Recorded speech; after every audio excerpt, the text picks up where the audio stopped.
केंद्र की सत्ता की ताकत के आधार पर सरकारों को गिरा देना जनता के विश्वास को कुचलने के बराबर है। और या तो कांग्रेस पार्टी का संगठन कमजोर है जो इस लड़ाई को धरातल पर लड़ ही नहीं पा रहा, इसको भांपा राहुल जी ने और खड़गे जी ने। रुक रुक कर कांग्रेस और देश के तमाम विरोधी दल इस बात को कहने लगे हैं लोकतंत्र पर खतरा मंडरा रहा है, प्रजातंत्र खतरे में है। तो हिंदुस्तान इस घोर निराशा के वातावरण में सिंगल पार्टी सिस्टम, एक दलीय तानाशाही व्यवस्था की ओर बढ़ रहा है। कांग्रेस पार्टी के केंद्रीय नेतृत्व ने इस सारे के सारे वर्ष को संगठन की मजबूती के वर्ष के रूप में मनाने का तय किया है। एक साल संगठन के नाम। अब मैं तो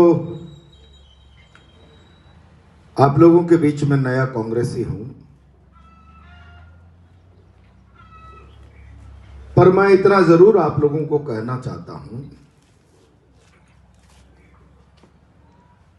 कि कई केंद्रीय नेतृत्व ने और प्रदेश नेतृत्व ने यह महसूस किया है कि देश में संगठन की ताकत का क्षय हुआ है, संगठन की ताकत कमजोर पड़ी है।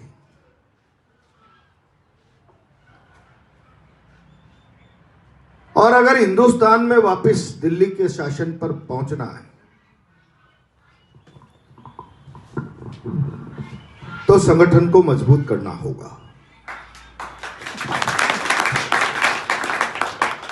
और आप देख रहे हैं कि उसी के परिणाम स्वरूप कांग्रेस पार्टी के राष्ट्रीय अध्यक्ष और नेता प्रतिपक्ष राहुल जी देश भर के पार्टी के जिलाध्यक्षों से मिल रहे हैं, देश भर के जिलाध्यक्षों से।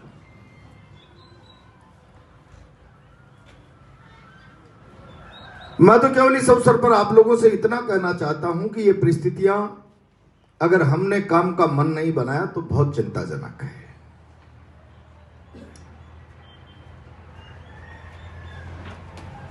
अभी हरियाणा का चुनाव हुआ,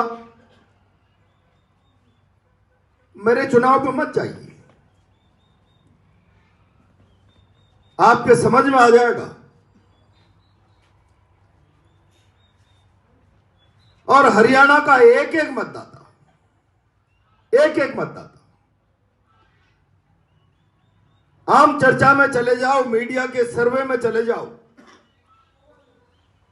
कई प्रकार के राजनीतिक विश्लेषणों का टेलीविजन पर नाना प्रकार से मूल्यांकन कर लो, एक ही सिनेरियो सामने आता था कि इस बार हरियाणा का मतदाता तय कर चुका है भारतीय जनता पार्टी की सरकार को उखाड़ कर फेंकेंगे। और परिणाम क्या हुआ? महाराष्ट्र में भी एक एक मतदाता तय करके बैठा था, इस बार महायुति की सरकार का इलाज कर देंगे। और इसके पीछे महाराष्ट्र का जागरूक मतदाता विश्वासघाती कहकर जनता ने जिन्हें जनादेश दिया, सत्ता में काबिज है, केंद्र की सत्ता की ताकत के आधार पर जनादेश को बदल देना, तोड़ देना, जनादेश को मरोड़ देना और सत्ता की तब्दीली कर देना, यह साधारण बात नहीं है। केंद्र की सत्ता की ताकत के आधार पर सरकारों को गिरा देना जनता के विश्वास को कुचलने के बराबर है। और इसीलिए महाराष्ट्र तय करके बैठा था इस बार हम महायुति को सबक सिखाएंगे। परिणाम क्या हुआ? 2/3 से ज्यादा मेजोरिटी से महायुति पुनः सरकार में आई है। हरियाणा में जिस प्रचंड बहुमत से कांग्रेस को आना चाहिए था, बीजेपी प्रचंड बहुमत के साथ आई। लोग तो कल्पना कर रहे थे 65-70 सीट कांग्रेस पार्टी लेगी। अब दो प्रकार की बातें सामने निकल के आ रही। या तो कांग्रेस पार्टी का संगठन कमजोर है जो इस लड़ाई को धरातल पर लड़ ही नहीं पा रहा, या फिर सत्ता ने अपने आप को सत्ता में काबिज करने के लिए इस प्रकार के तौर तरीके, हथकंडे, ईवीएम और नाना प्रकार के सिस्टम इजाद कर दिए कि अब जनादेश का, जनता के मत का, जनता के विश्वास का कोई मायना ही नहीं बचा, कोई मायना नहीं बचा। और जब कोई मायना नहीं बचा तो आज महाराष्ट्र का मतदाता जाइए, हरियाणा का मतदाता जाकर देखिए, उसमें घोर निराशा है, घोर निराशा कि लोकतंत्र में हम इस बसंत पर्व के मौके पर किसको लगाना चाहते, किसको जिताना चाहते और ईवीएम किस प्रकार का परिणाम दे रही है। इस निराशा के चलते हुए अगर कांग्रेस पार्टी ने उस मतदाता के विश्वास को थामा नहीं, बांधा नहीं, तो मैं बहुत जिम्मेदारी के साथ कह रहा हूं, इसको भांपा राहुल जी ने और खड़गे जी ने। मैं कई जगह यह कहने का प्रयास करता हूं, अगर इस व्यवस्था से निराश, हताश होते हुए मतदाता के मन को बांधने, थामने का काम नहीं किया तो कई किताबों में आप लोग पढ़ लेते होंगे और कई भाषणों में सुन लेते होंगे, लोकतंत्र के चारों स्तंभों पर लोकतंत्र टिका है, कार्यपालिका, व्यवस्थापिका, न्यायपालिका और प्रेस। लेकिन आपको अंदाजा नहीं होगा, ये तो कागजी पढ़ाई का आपने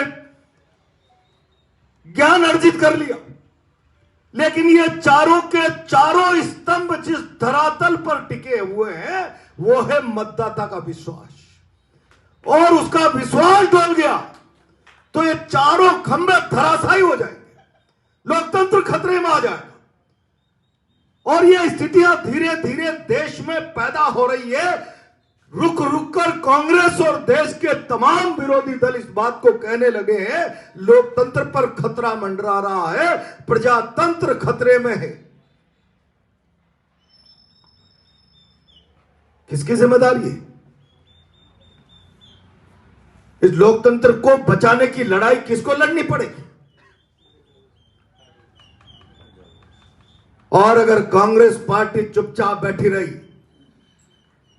तो मैंने सांगोद की बैठक में भी कहा था और आज फिर रिपीट कर रहा हूं, कांग्रेस का कार्यकर्ता चुपचाप बैठा रहा, हताश निराश मतदाता के साथ हाथ पकड़कर, कंधे से कंधा मिलाकर उसके आत्मविश्वास को जगाने का प्रयास नहीं किया तो हिंदुस्तान इस घोर निराशा के वातावरण में सिंगल पार्टी सिस्टम, एक दलीय तानाशाही व्यवस्था की ओर बढ़ रहा है। और अगर ऐसा कायम हो गया तो चाइना की तरह भारत का लोकतंत्र तार तार हो जाएगा। और वो दिन कांग्रेस के कार्यकर्ता के लिए शर्म की बात होगी। इसलिए शर्म की बात होगी कि इस प्रजातंत्र को लाने के लिए कांग्रेस ने लाखों लोगों का बलिदान दिया है। यह प्रजातंत्र आवे इसलिए कांग्रेस ने इस मुल्क में सैकड़ों सालों की गुलामी के बाद एक राष्ट्रीय विचारधारा की आग जन जन में फूंकी है और उसी में से राष्ट्रीय आंदोलन खड़ा हुआ, राष्ट्रीय विचार में से, और भारत में प्रजातंत्र का पौधा लगा। और उस पौधे को लगाने और सींचने का काम कांग्रेस के गांधी, नेहरू, पटेल, शास्त्री जैसे न जाने कितने असंख्य नेताओं ने किया।